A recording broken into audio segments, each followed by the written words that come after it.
Assalamu alaikum wa rahmatullahi wa barakatuh. Hello civil engineers and welcome to Civil 53 Next. This is the first episode of our new tutorial series where we explore the statical system in structural engineering. In this series, we will build a solid foundation step by step, starting with the materials, then going into structural members, load path, support type, and design logic. So let's begin with a question.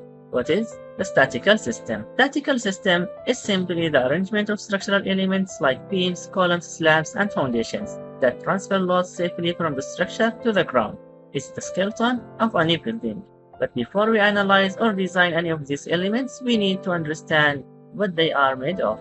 That's why we are starting with the most essential part, the materials. The two key materials in almost every structure are concrete and steel. Today's episode is all about concrete. What is it? How is it used? What types are there? And how do we actually calculate the quantities needs on site? Without further ado, let's get started.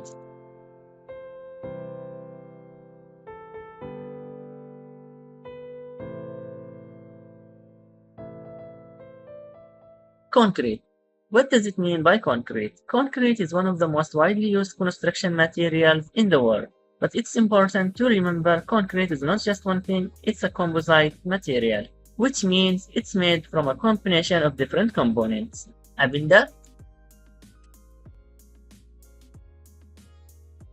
which is typically cement, sometimes lime, in traditional construction. Second, aggregates, both fine and coarse aggregate. Fine aggregate like sand, coarse aggregate like gravel or crushed stone. Third component is water, which activates the cements and allows mixing. And in modern mixes, we also have admixtures, which can improve workability, setting time, or strength. When mixed together in the right proportions, these materials form a chemical reaction called hydration, which hardens the mix into a solid tune-like mass. That's what we call concrete. Jump into part 2, which is the grades of concrete. Concrete grade. This is a very important concept. The grade tells us the expected compressive strength of the concrete after 28 days of curing. For example, M20 means the concrete should withstand 20 MPa megapascal of pressure after 28 days. M25 means 25 MPa and so on.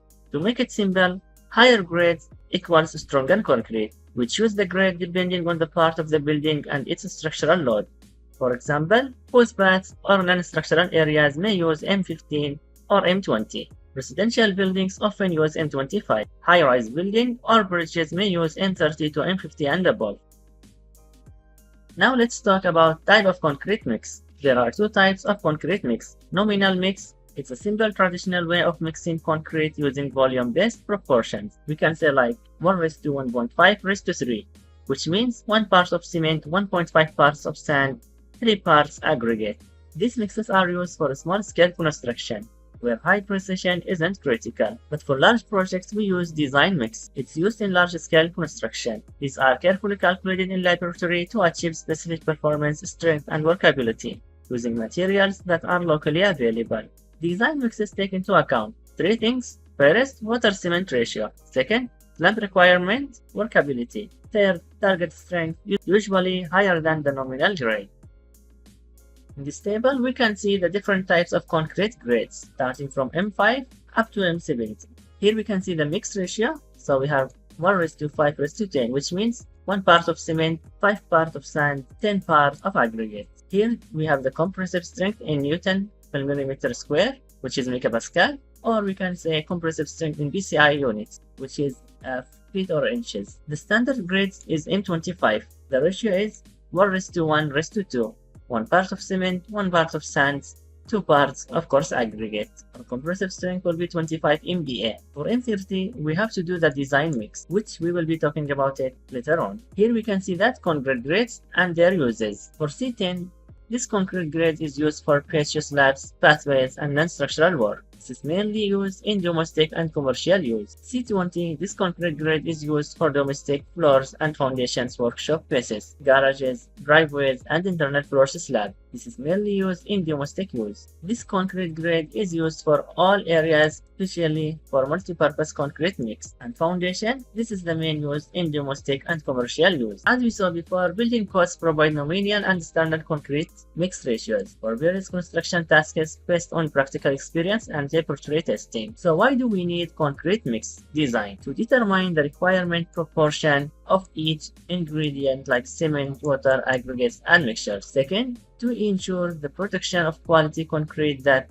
meets the structural and durability requirements. Third, to achieve an economical mix design without compromising performance. Fourth, to make the best use of locally available materials, reducing cost and transportation efforts. And fifth, to obtain the desired properties of the concrete in both fresh and hardened states, like workability, strength, durability. Now let's talk about cement types and properties. Let's take a quick look at cement, the heart of concrete. Cement comes in different types and grades depending on how fast it sets and how strong it becomes. First, we have ordinary Portland cement, the most common. Second, PPC, Pozzolana Portland cement, better for durability and sustainability. Third, rapid hardening cement, used when early strength is needed. Fifth, sulfate resistant cement, for marine or wastewater structures. Cement grades like 33, 43, and 53 refer to the strength in MPa cement can achieve in 28 days. Let's now go through a quick real-life example, casting a concrete beam.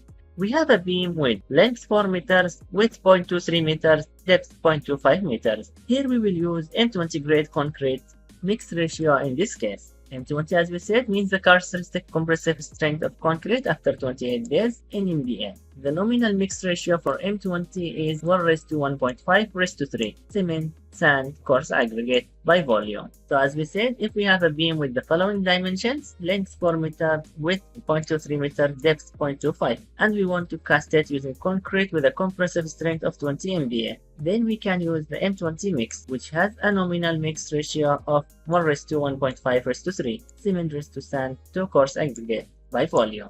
So the first thing we need to calculate is the weight volume. Weight volume of concrete beam will equal length into width into depth. So we got 0.23 meter cube. The second thing we need to calculate is the dry volume of concrete beam, which equals the weight volume of concrete beam, which we just calculated here, into 1.54. So what is this 1.54? 1.54 is a factor used to convert the weight volume of concrete to the dry volume of the material required for mixing.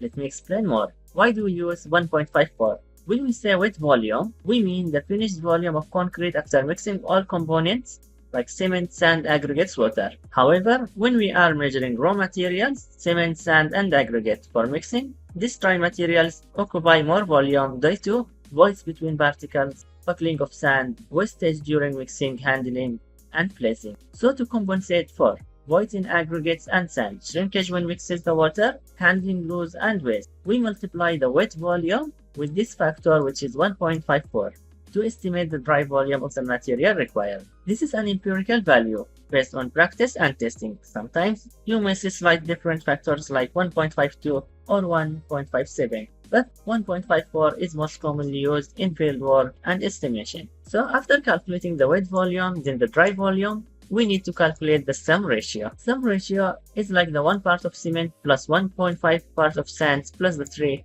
which is part of coarse aggregate, which will equal 5.5. Now we will calculate the volume of cement. Volume of cement equals dry volume of beam into 1 part of cement from the mix ratio divided by the sum ratio. So it is 0.3542 into 1 divided by 5.5, which will equal 0.0644 meter cube.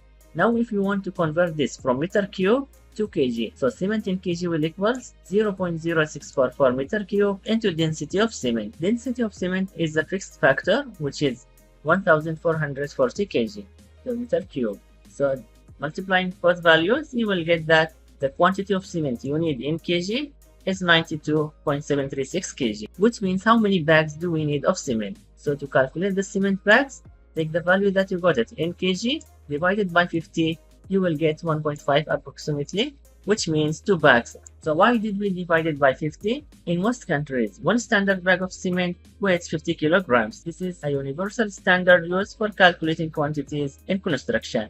Now we will calculate the volume of sand. Volume of sand equals to dry volume of beam into 1/5 part of sand from the mix ratio divided by sum ratio. You get this value in meter cube. Now you need to convert it into kg, so multiply by the density of sand. which is 1600 kg per meter cube. So after calculating the volume of sand, we need to calculate the volume of coarse aggregate. Same, volume of coarse aggregate equals dry volume into 3 parts of coarse aggregate from the mixed ratio divided by the sum ratio. You got a value in meter cube, then you need to convert it to kg multiplied by the density of aggregate. So you get the value in kg.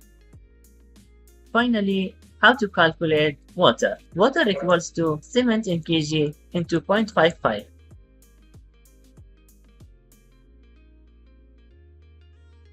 So we got it like 51 liter.